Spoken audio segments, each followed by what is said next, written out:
Welcome to Footy Kickin Good. We are back with another episode, and today we go through all things Collingwood. I shouldn't have to introduce my main man over here. He's been counting the days until this episode, so welcome again, Michael Flynn. Thank you. And I suppose it's up to me to introduce a new guest sitting next to me, a big Collingwood nuffy, who actually had a impressive footy career of his own in the Eston District Football League. Now, I know he's very modest, but he was actually in the team of the decade. Is that right? Oh. For Roxy Park. For Roxy in the Eston District Football League. Two times, actually. Oh. Inaugural and also the second team of the decade. Yeah, I actually Googled this. And if it wasn't for a cruel injury, I think, was it your ankle or knee? Oh, left ankle. Left ankle, but you also had a knee injury, didn't you? Oh, both my knees. There you go. He would, to be honest, it would have been he could have made it to the next level. You can actually introduce him. You didn't actually. Oh, his name is Kajan. Not only team of the decade, also two-time team of the year for the Cop. There you go. Fullback. What position? Fullback. Oh. He used to. So what would have been your draft year if you? Oh, would have been 08. Same as Cyril Rioli. Oh, Yeah. Did you play with Cyril? Had a handful of games with him up in Darwin, St Mary's, so it was good. Was he as good back then? Freak. Yeah. Freak. Do you kind of know when you're on the footy field with these guys before AFL level? Like, do you know they're going? To be honest, so I played with two AFL players. Cyril Rioli, yes, 100%. Yeah. Ahmed Saad was another one. He, like when we played footy in under 16s, couldn't kick a ball. And then I went to Darwin, came back, and he was the star of the team. Oh, so okay. the whole game Isn't that team funny was how it kicking works Ahmed out? Saad. So that was crazy. But yeah, like it's pretty hard to tell, but some of them you can, some of them you can't. But there's been players that I played with juniors that I thought, these guys are going to go far that's never made it. And given this is a Collingwood podcast, Kajan there was like this. So Cameron Cloak, obviously, Collingwood supporters will know, has been like a big key forward at local level. Like he's been like a dominant player. Him and Kajan was like a battle, like a fullback versus full forward was like a classic battle. Yeah, he was actually the first time we played against each other, he kicked 4 goals on me, and then the second time, I think he needed like 5 or 6 goals to kick 100 for the year. Yeah. It was a whole thing between Jacana and Roxy Footy Club. Yeah. And I ended up keeping it to 4 goals. Could have been less, but he snuck a few goals on me and kept him to not kicking 100 goals against me. You stopped the crowd from running on. Yeah, exactly. And Jacana crowd, I don't know if you know much about them, they're not very friendly. All right, that's great. That's great insight. Definitely know your stuff then on the footy field. So let's move on to the ins and outs of Collingwood Football Club.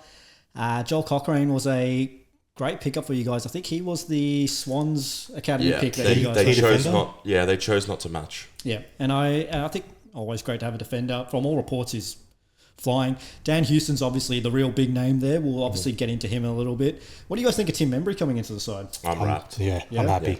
Really happy with that? You know when you bring in a player that does well against your club. Yeah. It's like I always feel like Membry's been such a threat against us. Like, would you agree, Kajan? Yeah, it's just solid. Just solid. And my memories of him have always been like, if he takes a mark inside 50, he's finishing. Like, he's such a good kick. Yeah. So I think it just adds a little bit of depth. Last year, at one stage last year, we had Will Hoskin-Elliott as our full forward because McStay, Cox, and Mychik were all injured at the same time. Yeah.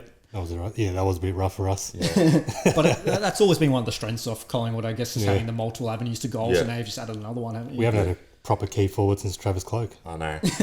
And so one of the other inclusions is Charlie West in the draft, who I've been sending Carge photos of him, but because he's so massive for an 18-year-old. He's still 18. He's got broad shoulders. I think he's going to be a decent player. I've heard you talk about him so much already. I love him. Haven't even seen a picture of him yet. Full Nuffy. Harry Perriman's the other one that you guys were great to get. What do you think he's playing? I think we'll likely see him through halfback and more midfield time here versus GWS. But I think Craig McRae is going to flip around the magnets wherever he goes. Yeah, true. He's versatile. I feel like Collingwood has probably like 6 or 7 guys that play mid and back. Yeah. Like, and they pretty seamlessly move around. So I think he'll just be one of them. No. And we go to the outs. Jack Bytel, who came in, he was only for a year, was it? Yeah. Josh Carmichael, Nathan Kruger, Nathan Murphy obviously retiring. Yeah, that's we all a know sad about one. that one. John Noble and Joe Richards heading off. Do you think those guys are easy to cover, I guess? Noble's easily covered by Houston. Yep. I mean, Richard, we have a pretty decent amount of small forwards. Yeah, that's true. I feel like we literally like just upgraded Noble. Yeah. With arguably the best half back in the league. Yeah. And yeah, Joe Richards. I think Joe Richards actually has a decent ceiling. Like, he's a good footballer. And I think he's going to go really well at Port because they don't really have a lot of smalls. Yeah. In their forward line, but I think, as you said, highly rated. we got heaps of small forwards. So Anyone else there stand out for you guys in terms of the outs? Murphy, really. Yeah. that's the big one one. we've been trying to replace him since the start of last year, and no one's really grabbed that spot. I think they're trying Reef McInnes there at the moment. I think Charlie Dean did pretty well last year. I think he had a couple of average games. I think Frampton had a couple of cracking games and then had a couple of shockers. Frampton did really well against Brisbane and Kerno. Yeah, he did. Yeah. He did a great job against Joe Danaher and a great job against. Yeah, I think when Kerno. he has those kind of jobs, he's really good. He's good at playing. He's good playing on forwards that are like, like he gets one-on-ones because he's a good one-on-one player. But like, there were a couple games last year where he just Looked to be lost. made the worst mistakes. But yeah, There's always a still love him. few of those players in the side. All right, let's move on to our first topic because I wanted to talk about the phenom that is Nick Dacos. And like, I honestly watched Nick Dacos and I kind of see what Gary Ablett Jr. was. And I don't know if that's too high kind of a comparison. It's not high enough. Shaking your head. Nah, not high enough. I'll just quickly rattle off. So Nick Dacos averaged 30 disposals in 23 and 24. Mm-hmm. And that's his fourth year or something? No, he's played 3 seasons. 3 seasons, second and third year? Yeah. Gary Ablett Jr. took 8 years to average 30 disposals a season. So, like, I feel like maybe we're not talking about this guy high enough. What about Judd? You see that comparison? Judd? I haven't seen the I haven't seen that comparison either. I'm pretty sure he'd be. What year did Judd win his numbers-wise. Brownlow? Was it his third? I think it was his third year or fourth. Yeah, it was 2005. And he was in the 01 draft, so he would have done 4 years? 2, 3, 4, 5. No, he won the Brownlow in 4, didn't he? Or 4? Or 5? Can't remember. Something like that, yeah. Let's 3 or 4 years. So I feel like, but I feel like Judd really jumped out of the box. Like, in the year he won his Brownlow, like he went to a different level. I don't know. Dacos has hit the ground running. Like, he's been a star since he debuted. Yeah. His impact has obviously coincided with success for you guys. Yeah. How important, do you think Nick Dacos out of this side is a much different Collingwood side? Yeah. 100%. Just that, his elite kicking ability. Yeah. Not just that, just his vision. He's just able to find targets. And I think from where I sit on the ground, I can just see him going to where he wants to go, and he gets it every single time. Like, how? He has I think he has everything. People knocked his physicality, I guess. Yeah. But even last year, like Kaj was saying prior to the pod, like his tackles went up. He was like in the top 10 for contested ball. So like he really silenced some of the haters with that sort of stuff. But he has work rate, so you see him sprinting from he gets to more contests than I think anyone. Yeah. He's got a mixture of a huge tank with elite speed, which is very rare. That's so he's so evasive too. But so well balanced on his feet. I think Nick Dacos can hit kicks that no one else in the competition are capable of hitting. Yeah. He hit a kick, I think it was against Gold Coast last year, to his brother, left foot weighted kick, where Josh took it, where it was like he put it into the only spot where his brother could mark it, where no one else could spoil it. I'm like, no one else could hit that off their non-preferred. You know the thing, I look at him and I think he's like a bit of a quarterback, I guess, in terms of he will not only find the target to hit, but he's also got the next play of where he's going to run, how he's going to get it, and then find the next target. It's like he sees it 3 plays ahead, which is crazy. He directs the traffic. He directs the like the flow of play. Yeah. And do you guys think he'll be in line? Do you think he's captain with, like, not every great player is captain? Yeah, Nah, it's, but he's it's a leader. inevitable. It's coming. Yeah. It's coming. Yeah. It's just a matter of time. The thing is, like, from the moment he started, similar to Darcy Moore as well, he just had leadership written all over him. Like, he from all reports, and like I've watched him before, but like you listen to like David King, like these guys that go and watch teams train, he's like the best trainer you'll see. Like he just sets the standard of training, and that's often like something that sort of earmarks a guy to be captain later. It's just like the levels of training, and plus he's getting mentored by Pendles. Yeah, exactly. He's got great mentorship there. He also had the foot injury that kind of came up during the preseason. I've seen footage and he looks like he's a different breed, really. Like he's still going. They were talking about like, so he's got a plantar fascia, which I'm sure you've had before because you've had everything. Probably one of the things that I didn't have. Oh, okay. And we've seen guys get that sort of injury in the past and miss heaps of footy. Yeah. So I was a bit worried when I heard about it. And then I saw footage of him and I'm like, it looks fine. This guy looks fine. Normally, I asked an expert on it, and he said that you normally should stay off that foot completely for like a good week or two, like month or two, and he's like sprinting. But he's a week already later. gone. The other thing is back in action. He's still so young, so he's he's not even 22 yet, is he? Yeah. So you know what I think helps him is probably that he's not a big guy. Yeah. So it's less weight on. Like, I feel like if Sean Darcy had an injury like that, he'd be out for years with it. He's looking good. All right, moving on to our second topic. So last year obviously didn't go to plan for the Pies after winning the flag. A bit of a premiership hangover, I guess, and they're the oldest list in the comp, I believe, heading into this year. So I just wanted to ask you guys, do you think is it a sign of a bigger issue that that they couldn't compete last year, or do you think it's just one of the like an off year and they'll bounce back to what they were in 2023? I think it was just an off year, to be honest. Yeah. Like, we were going to the games early on in the year and I was just like, it's not clicking. Yeah. And we lost that third in a row and I went to him like, we're going to get in a roll here. And we did. We didn't lose a game for 8 weeks, but we just never clicked into gear. Yeah. I don't know. Some of the games we went to at the start of the year against Sydney and St Kilda, we're watching our like premiership heroes like literally like handball it to a guy that's not even facing the right way. Like we're just like, what the hell are we watching? Like Darcy Moore, like all these guys, like it was Quaynor, like some of the worst clangers you've ever seen. Yeah.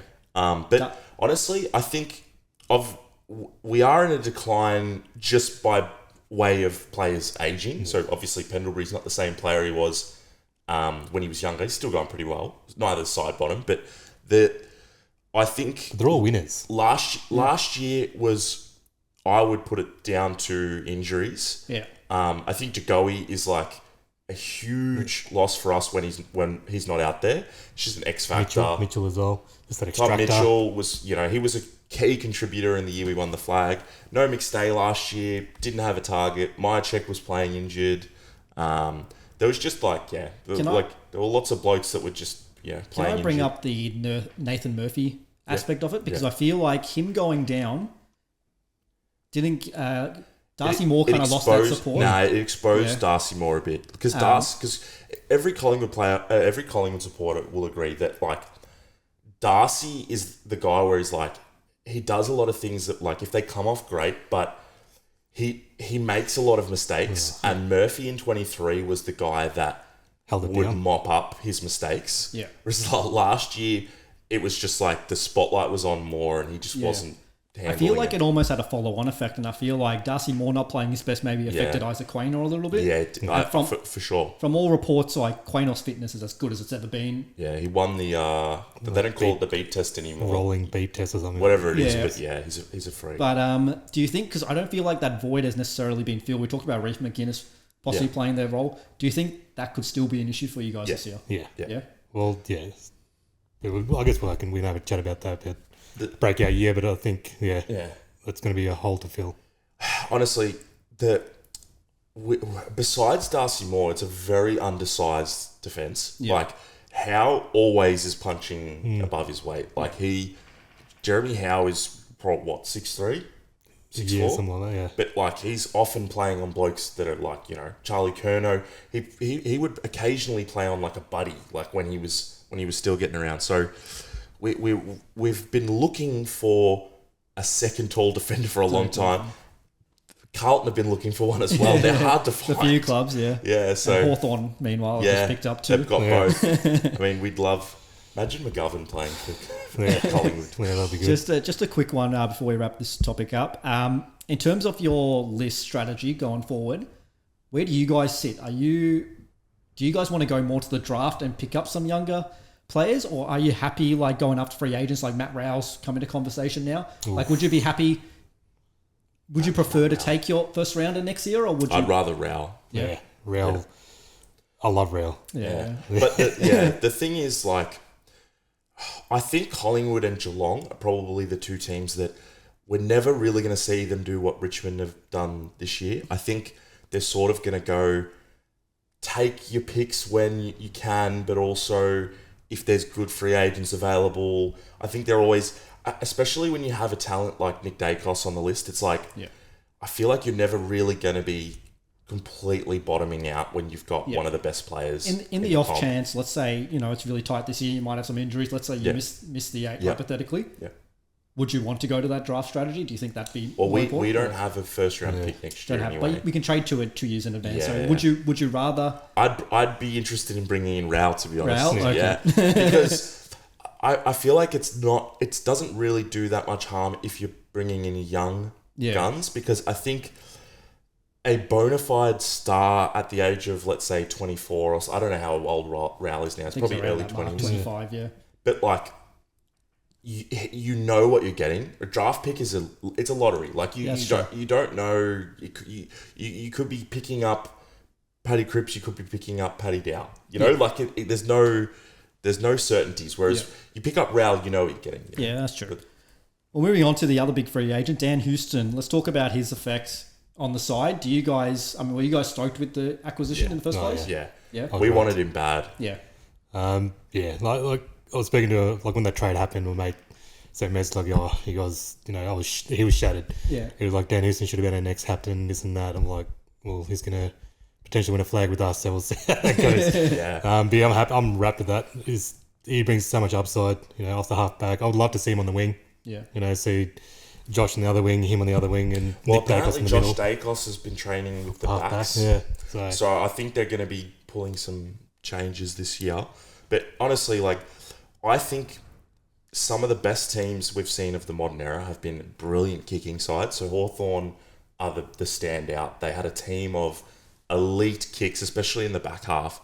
Collingwood's built a team of amazing ball users. So I think Houston and Nick Dacos are probably two of the best kicks in the comp. Josh is a great kick.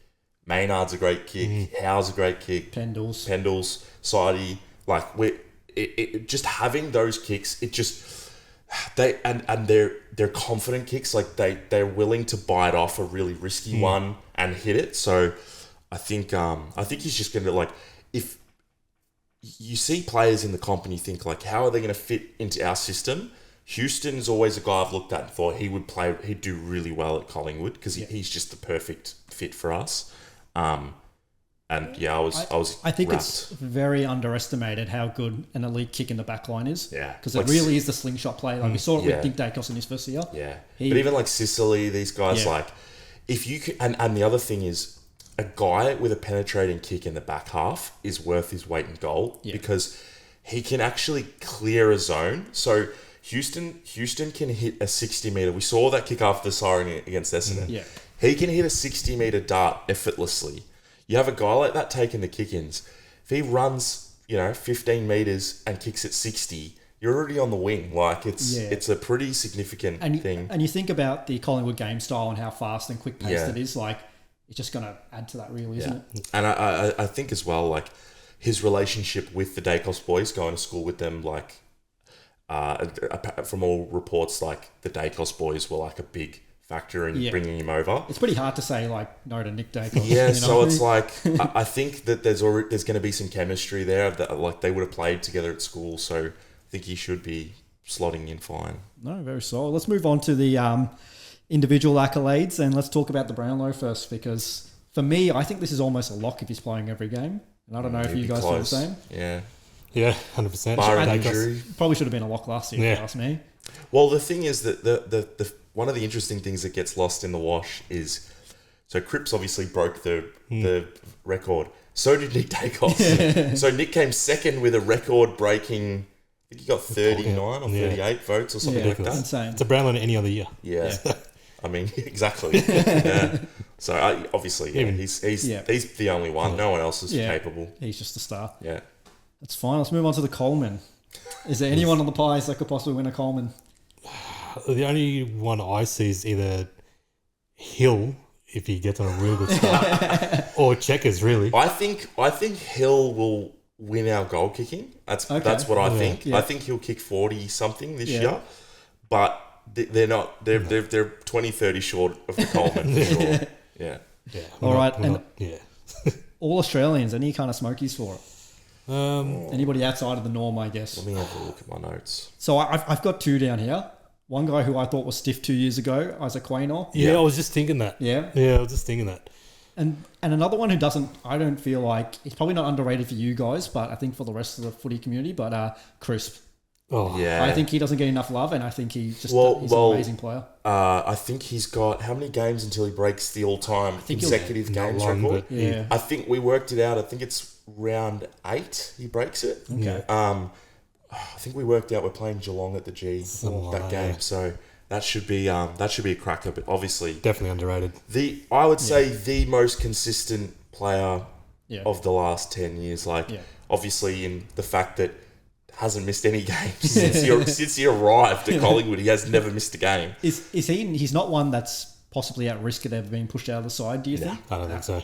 He can play anywhere. As well. He can play midfield, forward, back. And the thing is, he moved to half back, and then when the midfield was all injured, he came back and Dominated dominated in the midfield. But the guy that I think is a sneaky for All Australians, Darcy Cameron.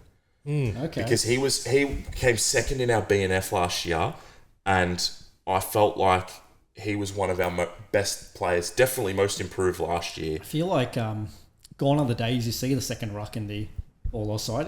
Has it happened recently at all? Oh, I can't remember. Nah, they remember usually off my just head. go with one ruck. Yeah.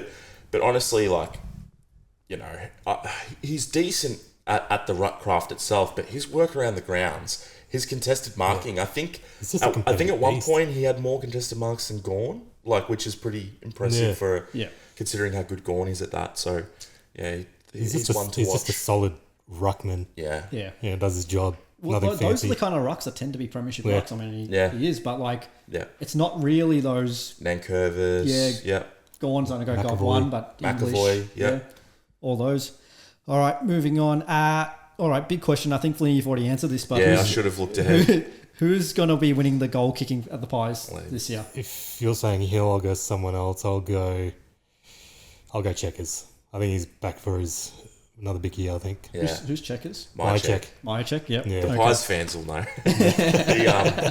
Honestly, the thing is, I think only Hawthorn is this hard to tell who's going to win the goal kicking. Similarly, I reckon we've got 6 blokes who could win it. If you look at Elliot, I've got a different name, so I'll just tell us who yours is. Dan McStay. Yeah, see, he's McStay, Checkers, Elliot, Even Hill, Membry's in now. Membry.